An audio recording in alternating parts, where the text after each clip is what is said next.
né? Todos aqui são diferentes, mas todos têm o interesse em estudar e investigar um fenômeno, né, que é um tipo de aprendizagem muito eficaz, por sinal, que se faz sem orientação de professores e mestres identificados, mas que funciona muito bem. Por exemplo, no caso do futebol, no Brasil funcionou muito bem, né?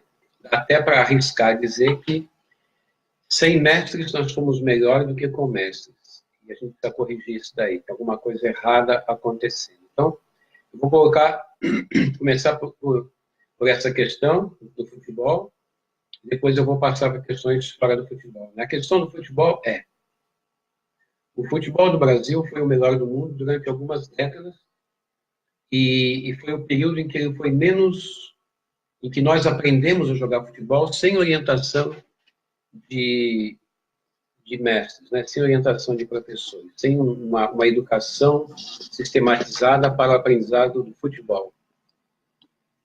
E pelo menos nas categorias de base, pelo menos entre os mais jovens, a gente não vê que as pessoas joguem futebol melhor hoje do que jogavam antes, quando aprendiam sem orientação que tem hoje.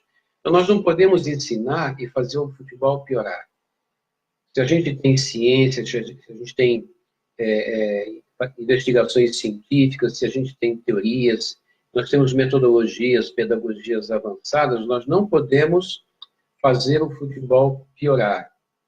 É um tanto óbvio que uma criança jogando descalça num campinho de terra, com liberdade, se divertindo, aprende muito melhor do que ficando em filas e contornando cones com uma bola. Isso aí é uma coisa tão evidente, né, que é um absurdo que ainda se faça isso. E, no entanto, essa segunda situação, que é a de ensinar com crianças em fila, um de cada vez, contornando cones, é decorrente de uma pedagogia sistematizada. E essa brincadeira livre, de pés descalços, é decorrente de uma educação não sistematizada. Então, tem alguma coisa errada, e o nosso grupo se propõe pesquisar isso e dar respostas para isso. Agora, essa questão que me atormenta desde que eu fui criador e o coordenador da escolinha de futebol da Unicamp, nos anos 90, né, 80 e 90, junto com vários que hoje são professores consagrados, como, por exemplo, o mais importante de todos é o Alcides, né? Depois foi colega meu também numa outra escolinha.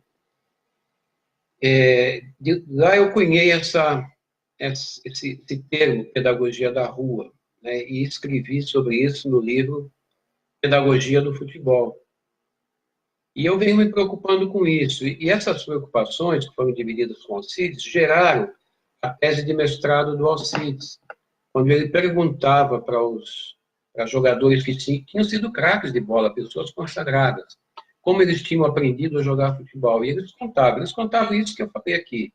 Eles pegavam uma bola com um grupo de colegas deles e eles brincavam livremente, de pés descalços, né, se divertiam e aprenderam tanto que viraram grandes profissionais do futebol. Aí o Alcides perguntava para eles como eles ensinavam. Aí nenhum deles se servia desse belo conhecimento da rua, né? Todos eles sistematizavam, negando essa educação da rua. Botava lá a criançada em fileira, parece que tinham vergonha de usar os ensinamentos que os ensinaram a jogar futebol na rua. E aí, a partir da preocupação com o futebol, eu passei a me preocupar com a educação de maneira geral, porque eu também trabalhei décadas com escolas, né?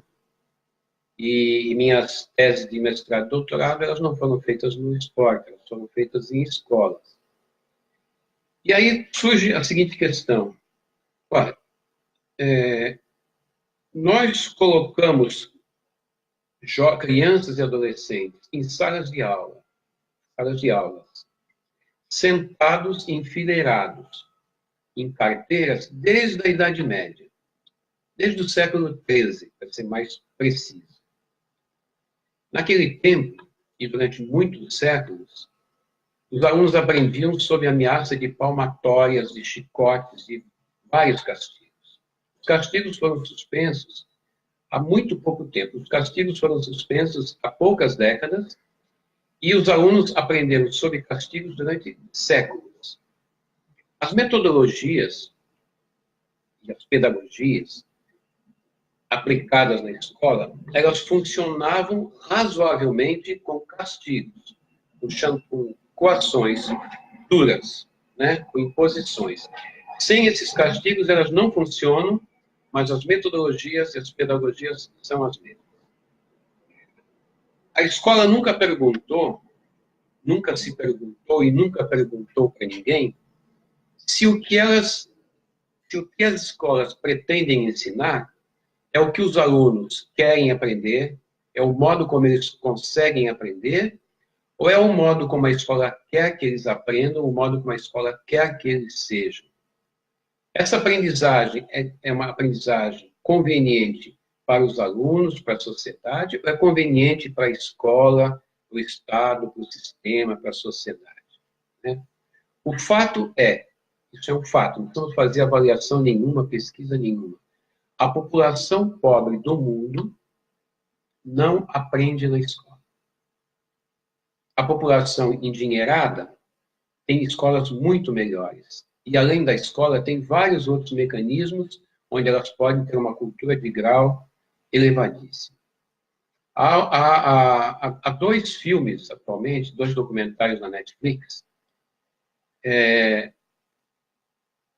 O nome da série é Tales by Light.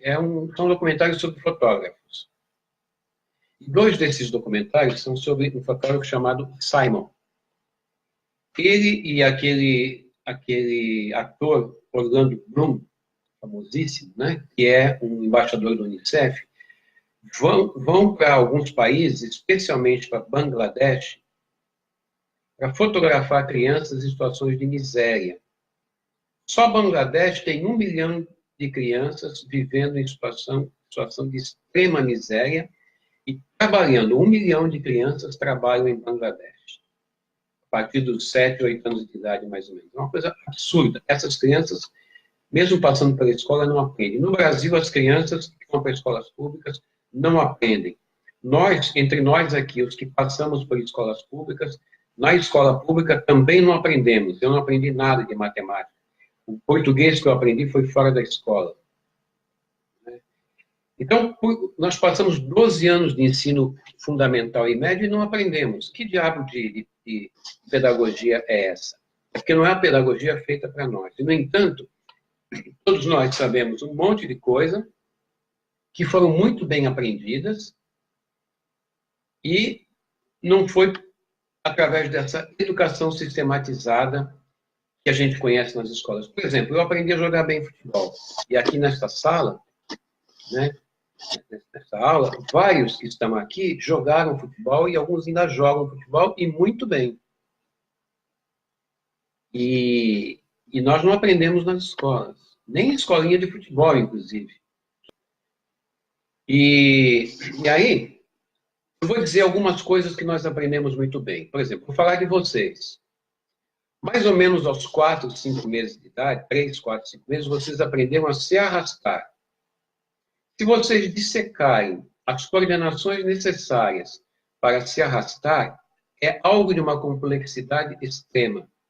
O esforço que isso causou até se conseguir essa aprendizagem foi, assim, fantástico, foi titânico. Depois de aprender a se arrastar, vocês aprenderam a engatinhar. Por que vocês aprenderam a se arrastar e a engatinhar? Vocês aprenderam a se arrastar e a engatinhar, primeiro, porque para a espécie humana, eu não vou discutir as outras espécies, cada espécie tem suas necessidades. Para a espécie humana, se deslocar é necessário. E nisso nós temos algo em comum com os outros animais. As plantas, por exemplo, não podem viver sem precisar se deslocar. os fungos também, né? Mas os animais não. Por quê? Porque eles têm que se deslocar para conseguir alimento, têm que se deslocar para encontrar abrigo, têm que se deslocar para se reproduzir sexualmente. E aí nós começamos essa saga de construir coordenações de deslocamento desde o nascimento. E dá um trabalho danado. Por ser necessário, nós fazemos qualquer coisa para isso. Só que a natureza nos dá, assim como alguns animais também, uma gratificação muito interessante por conseguir fazer as coisas que a gente percebe, de alguma maneira, mesmo pequenininhos, que a gente tem que fazer. Por exemplo, engatinhar. Quando a gente começa a engatinhar, a gente consegue pegar com mais facilidade coisas do nosso interesse, objetos coloridos, objetos brilhantes. E quando, após esse esforço enorme de construir coordenações para engatinhar, e fazer uma baita força para engatinhar, e finalmente pegar o objeto, a gente ganha uma gratificação. Valeu a pena. Foi tão bom que a gente repete. Aí os em volta nos aplaudem, isso também é bom, nos faz um agrado, isso também é gostoso. Então, essa gratificação prazerosa, essa sensação de ter sido capaz, nos incita a repetir. Aí a gente começa a repetir o engatinhar, não mais porque é necessário, porque é gostoso, que nos permite fazer coisas boas. Então vira uma diversão, porque começa a ficar fácil. Aí a gente repete, se divertindo, fica tão bem coordenado, tão forte, que se prepara a próxima coordenação, que é ficar em pé. Ao ficar em pé, novas gratificações ocorrerão, porque o ficar em pé nos permitirá coisas boas também. Aí ficar em pé vai virar uma diversão, é uma gracinha, né? Todos vocês um dia, hoje uns grandões, né? Sem graça, vocês já foram bebês engraçadinhos e fizeram a festa da família. E aí, para fazer mais festinha, vocês ficavam em pé, caíam, ficavam em pé, até começar a andar. Olha só, né? Vocês, ex-quadrúpedes, ficaram em pé. Tem alguns que nunca deixam de ser quadrúpedes. Não é o caso de vocês, não. É o caso de gente que eu não posso dizer o nome aqui. E aí, esse andar, então, é uma grande conquista. E o andar vira uma grande diversão, uma grande brincadeira. Então, lá pelos 12 meses de idade, 11, 12 meses, nós estamos em pé, andando, capengando, daqui a pouco estamos bastante habilidosos, aí começa todo o esforço para falar.